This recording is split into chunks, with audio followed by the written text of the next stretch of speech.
extremely sorry to disappoint. నేను ఉనికిపోతున్నాను మంచం కింద కూర్చొని ఏడుస్తున్నాను అని అందరూ whatever the media is speculating అందరికి చిన్న డిసప్పాయింట్మెంట్ గా ఉండొచ్చు వీడియో. ఇక్కడ పాయింట్ ఏంటంటే I just want to explain the whole concept. ఇప్పుడు నేను ఆల్మోస్ట్ ఒక 1 year బ్యాక్ ఏదో ట్వీట్స్ పెట్టాను అనే ఎలిగేషన్. ఆ ట్వీట్స్ ఎవరో మనోభావాలు దెబ్బతిన్నాయి.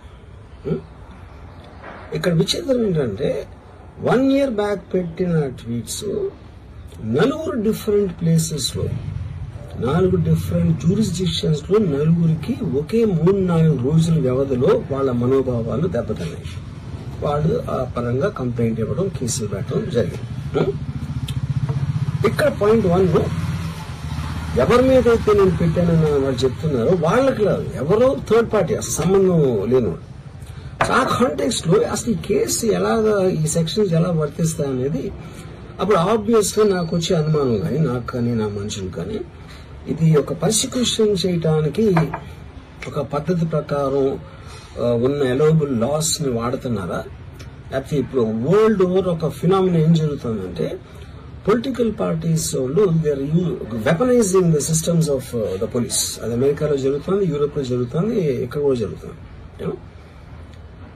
అప్పుడు నేను ఏ ఒక్క వ్యక్తిని ఒక పోలీస్ ఆఫీసర్ని కానీ ఒక పొలిటికల్ పర్సన్ కానీ నేను బ్లేమ్ చేయట్లా. I think it happens in certain ఒక ఏమంటారు దాన్ని ఒక వే. అది అందరూ కూడా ఎంతో కొంత అది చేయటానికి టెంప్టేషన్ ఉండొచ్చు. But eventually there is the law of the land which will take the final call. So అది that I completely agree. Believe in that and I abide by that as a citizen.